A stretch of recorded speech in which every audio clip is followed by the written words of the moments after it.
skincare and beauty, things like fillers, Botox, skin peels, microneedling. So what advice would you give to med students who were either wanting to go into aesthetics or just wanting to start side hustles in general? He ended up getting a job in finance, and so I was about to be out of the medicine game completely. Ended up actually loving the actual medicine, but the actual role of being a doctor is very different.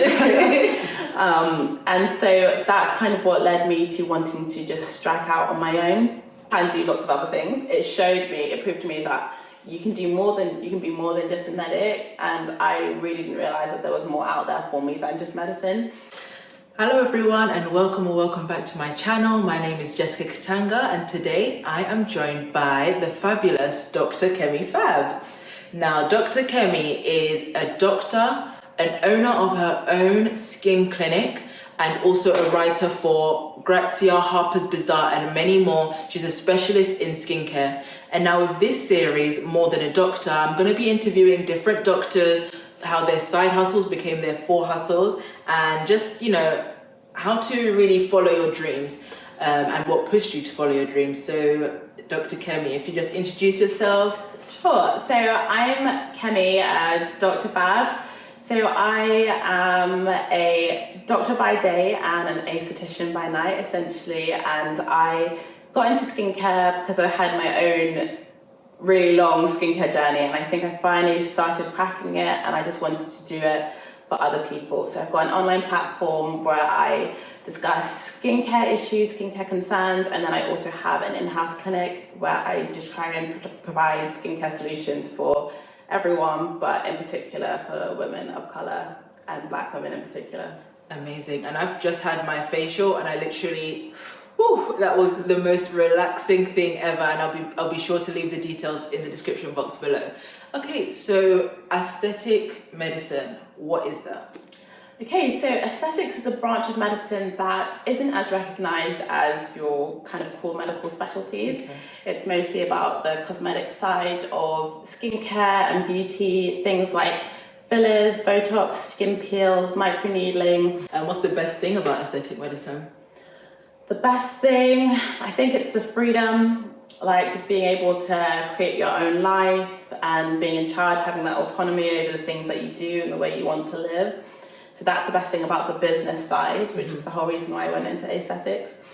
But also kind of having people interact with what you're doing and say, like, actually, this has really worked for me. This SPF that you've recommended has really improved my skin, or this treatment has really made me feel glowy today. And sometimes it's not even just how it makes your skin feel, it's how you've made someone feel on the inside. So what is a typical day like for you?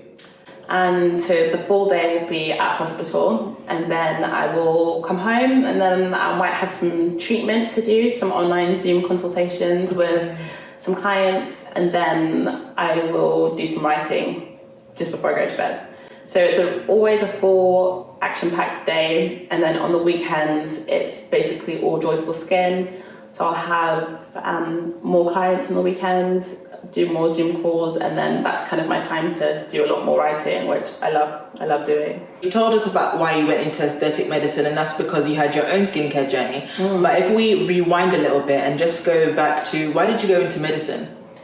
Why did I go into medicine? This is like an interview question. Flashbacks. Yeah. Honestly, those medical school interview days, you just brought the trauma up in me a little bit. I'm sorry. Okay, I don't have the best reasons for going into medicine. Okay.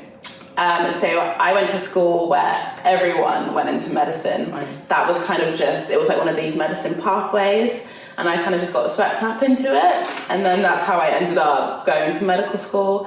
But once I got there, I loved it. I loved finding a strong evidence basis for things. I love the idea of constantly challenging what you know to be true and kind of always having that self-improvement aspect. I think it's the most interesting thing you can do. I ended up actually loving the actual medicine, but the actual role of being a doctor is very different. And so that's kind of what led me to wanting to just strike out on my own. And I think it's one of the most rewarding things that you can do, being a doctor. but it's rewarding for everybody else apart from yourself. And it can actually be really physically, emotionally, mentally demanding. And whilst I would recommend it for everyone or anyone, I think if you do want to say, do you know what, I want to try something different, you should. And those 2 letters in front of your name will help you with anything that you want to do in life. It gives you that work ethic, and people also have the confidence in knowing that this is someone who probably knows like what they're saying and is dedicated to having like an evidence basis behind what they do and say. Amazing. So tell us about your junior doctor days. What was that like? Because I'm in my final year now, and I'm high-key scared about the junior doctor years. So what were your junior doctor years like? Great. So many people say that the F1 and F2 were the worst years of their whole life, but not for me. But I went to St Thomas's Hospital in central London, and it was great. The difference between being a medical student and being a doctor is so striking, because you're on the wards as a medical student and no one wants you there. You're in the way. You're always in the way. And the place where I went to medical school as well, I had quite a difficult time. So from that, going to central London, being like in the hustle and bustle of London, and being at a centre where they're at the forefront of so much, I thought it was a really amazing experience. And what were your F1 jobs? So I did geriatric medicine. Oh, I love Jerry's. I loved Jerry's. Do you know, I didn't think that it would be good, because I was a bit like, oh no, like it's going to be a bit depressing. But the place where I did, we had like old people cheerleading, we had old people like sports and trampolining. Oh wow. And we had like a beauty centre as well for the old people, where they could get their hair and nails done. Oh my god. On the wards. So it was great. It's amazing. It was a really good experience. And then I did obs and gynae, which I loved. I was actually born at St Thomas's Hospital, so it was like a full circle. So it was great. Lots of babies. And then I was meant to go on to general surgery, but of course Corona hit. So then I went to the general medicine, general medicine kind of rota, and went to the coronavirus wards. Okay. So yeah, really interesting, really heavy at first, and then it like tapered out and was manageable. It's really amazing that so early on in your career you didn't allow yourself to necessarily get burnt out, and you just followed your dreams of doing your own aesthetic medicine and having your own clinic at such an early time in your career. So that's really just really amazing. So how do you balance all of these things, being a doctor, having your own clinic? Yeah, so like I don't is the question. Like I'm juggling everything every day, and I'm finding it overwhelming, but almost in a good way. Like it feels like I'm constantly doing something, I'm doing what I love, and I'm just one of these people where I don't want to be sat at home like watching TV. I want to feel like I've got lots of pressure and I'm doing lots of different things. So for me, I think I do enjoy that pressure, and it brings out the best in me. But I struggle to balance my time a lot. I don't really get to have as much hobbies as I think we should all have.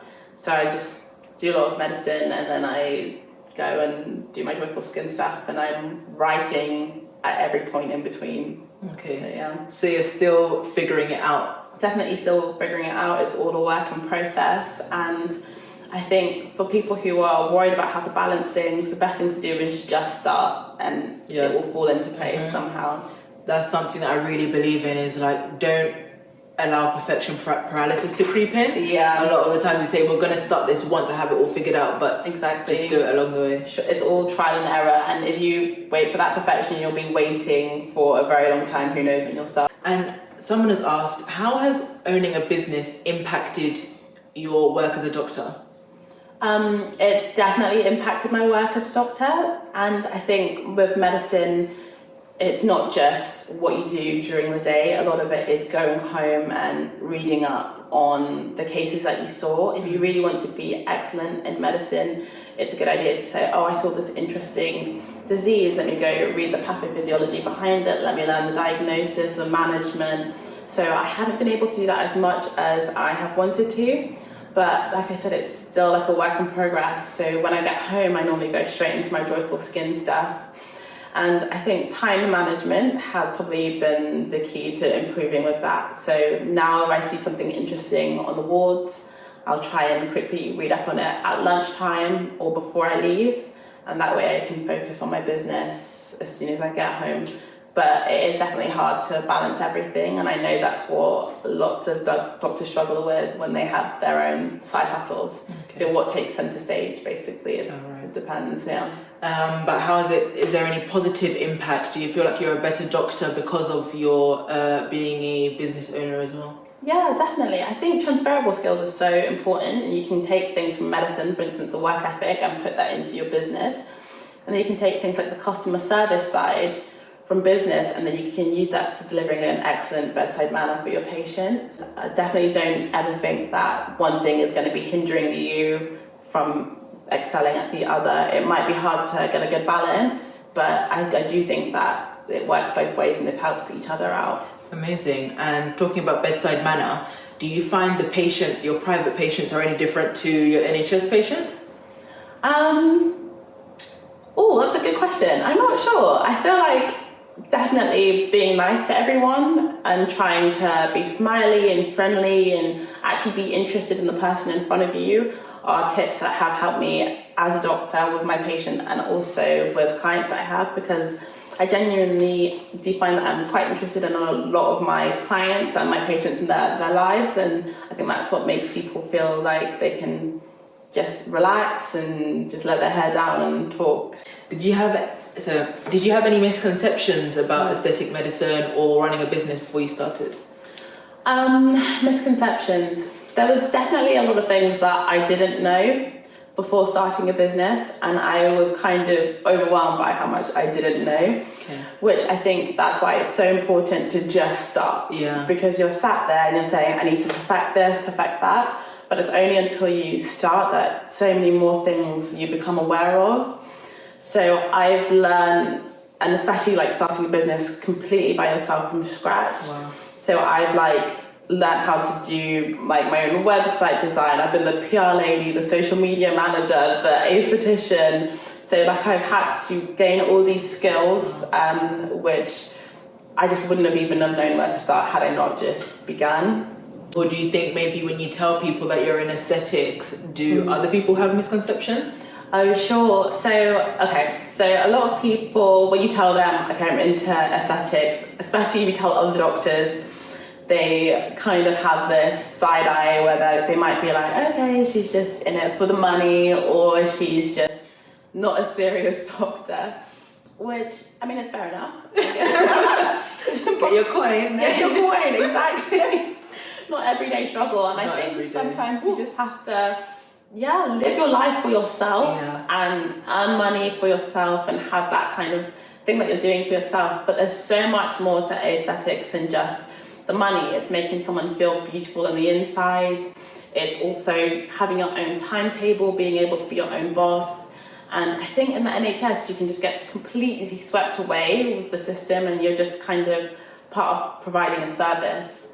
And I think with aesthetics, you can have your own life and you can have your own base, and you can say, well, I want to stay in London forever. I don't want to be moved to Canterbury or wherever they'll send you in medicine. And I think that's the important, that's why I love aesthetics and the opportunities that it can give you. Amazing. And now we had some budding aesthetic medical students asking some questions. So what advice would you give to med students who are either wanting to go into aesthetics or just wanting to start side hustles in general? Yeah, everybody should have a side hustle. Okay. Everybody should have one. And it doesn't have to be like your own business. It could just be something really small on the side, for instance, maybe in the future going into property or just buying and selling online. Just multiple these little things. Always have multiple streams. Have a backup plan. Yeah. Always. And I think that's something that medics don't do as much as they should. No. And when you are a medic, you can just get sucked up into this medicine life, and you realise there's so much that you don't know outside of medicine. Okay. So I think definitely go for it with a side hustle. Don't let anyone kind of tell you that you don't need one. Have a backup plan always. And for medical students that want to get into aesthetics, so just get into it as soon as you can, because it's hard and it depends what you want to do. So is it lip fillers? Is it Botox? If it's these injectables, then actually it does require a lot of time and a lot of practice. And some of these level 7 injectable courses can take years or a year to kind of get good at. So just start straight away, and also realize that you don't have to go into lip fillers or Botox or injectables as a whole. There's so much more to aesthetics than just Botox. So you can do skin peels or microneedling or microdermabrasion, like some of these things. So there's a lot of other areas that you can go into. Don't be limited by anything. And do you have to get like a dermatology job as a junior doctor to do this? Like, where would you get the practice? So yeah, you definitely don't need a dermatology job, and you probably wouldn't be able to practice on if you do get a dermatology job. You just have to beg your friends and family. That's the only way you can get good at these things. So start off don't be shy. It takes practice. All these things are really hard to master. So I'm currently doing a microblading course. Okay. And so that's quite left field. I'm doing that instead of the whole injectables, lip fillers and things like that, and it just takes a lot of practice. Call up every auntie, every cousin in your phone book, and then just be practicing on everybody. When you get a bit more confident, start practicing it on strangers, but practice for free. But you just have to keep your skills up, keep practicing. So everyone at your family gatherings is having glowing skin because of you? Everyone in that house, I practice everything on everybody, and that's the way forward. And they love it. Some of the things they absolutely love, like the facials and the skin peels, they are always down for that. But when it comes to the microblading, they're like, Kemi, but what can you do? They're family, and they will love you always, no matter what you do to them. So start with your family, who will still love you tomorrow, and then go on to other people. Okay, fair, nice. So just practice, and know that it's gonna involve time. It's not easy, but if you're committed to it and go into it for the right reasons as well. Exactly, but things like injectables, they are expensive as well. You don't have to go for the most expensive one in the course. Shop around, ask people, get reviews, and don't go for the most expensive one, because they don't necessarily mean that they're the best. Okay. And somebody asked, is there any mentorship or guidance on these type of things? Yeah, a lot of the times you can kind of tune in to, they have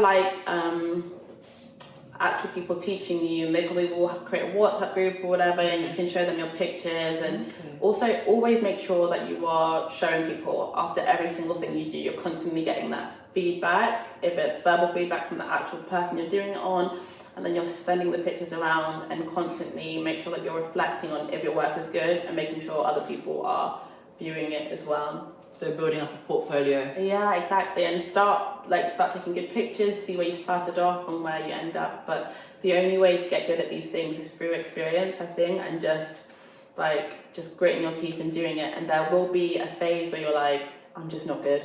It's just not going to happen. And if you can break through that phase, then that's where you'll kind of end up getting it in the end. Okay, nice. So you've talked about the actual skills of delivering the service. And before you said you had to do a lot of things in the background. Yeah. Now, I've done my research and I've seen that you've done a HSBC course before one summer. So did you have to do that? Did you find that was helpful in terms of the finance side of things? Yeah, so, okay. You did do your research. Basically, Wait, how did you find that out? Your LinkedIn. Really? Yeah. Wow, cool. So I went through this whole phase of medicine, hating medicine, being like, oh my God, I can't do this is too much. Especially when you're a medical student and you go onto the wards every day and no one wants you there and you're working so hard and it's just not clicking. So before going into starting my own business, I said, okay, I actually want to try my hand at doing an investment banking internship in Canary Wharf. Oh. And I ended up getting the internship, and I decided that it was great. It was such a good experience. I loved doing that internship, and then I ended up getting a job in finance. And so I was about to be out of the medicine game completely, but then I ended up also getting a job at St. Thomas's for my first year. So I said to myself, just give the medicine thing a go. and I'm grateful I did. I had a really good first year as a doctor, but I would say try your hand at lots of different things. Try, like, one size doesn't fit all, and when you're a doctor you have so many skills that you probably don't even realize yourself. So I knew nothing about finance going into it. I had to kind of learn everything from scratch, but those days that I was spending like learning all these finance things, it came naturally to me because I'd spend days learning, days like revising for medicine exams, so it was fine, and I picked it up quickly. Okay. So I would recommend medics trying their hand at finance. Try your hand at everything, don't limit yourself. Yeah. So what it taught me was that I can do lots of other things. It proved to me that you can be more than just a medic, and I really didn't realize that there was more out there for me than just medicine. And I think the confidence of doing that internship had a big impact on my business, because I know now that I can go for things, get things that I never thought were within my reach. Amazing. So it's that kind of go-getter attitude and trying. And I think that's one thing as well, that medicine, it is very much, once you get in, it's like a treadmill, and your life is set out for you. Yeah, exactly. But sometimes take those detours. Take the long road. And what you might realize is that you love medicine even more for trying something new. You'll never know until you try it, and don't let anyone tell you that you're a bad person or you're not committed to medicine. Because when I did that investment banking internship, I had a lot of fallout, especially from my medical school, who, told me, you're not committed to medicine, you've taken someone else's place at medical schools. And those things are really psychologically almost damaging, because you might just need to try something else, and you don't want to ever be the doctor who isn't committed to their patients, who doesn't love what they're doing. Your patients don't deserve that, and neither do you. So try something else, and don't let anyone tell you that you're bad for doing that. Wow, I think that's really, really good advice, and really life-changing. Okay, so that was some really life-changing advice. I've really enjoyed this chit-chat. Me too, it was good. Yeah, it was really, really good. So I think the tips to take home is just, don't be afraid to try something new. Don't be afraid to just take the leap. Yeah, absolutely. Yeah. And it will make you a better person. Yeah. A better doctor, and more importantly, a better person all round in the long run. So thank you so much. No problem at all. Yeah, no, this was great. Just try something new, get outside of your box, and don't be limited. Life is so full of so many amazing things, so don't limit yourself ever. That was a kickstart to this series. Make sure you comment down below. Tell us what new things that you learned. What side hustles are you trying to do at the moment, and has Dr. Kemi given you that confidence to start? Make sure you like this video if you liked it, comment down below, and subscribe so you can join the gang. Yeah, exactly. And I'll see you in the next one. Bye.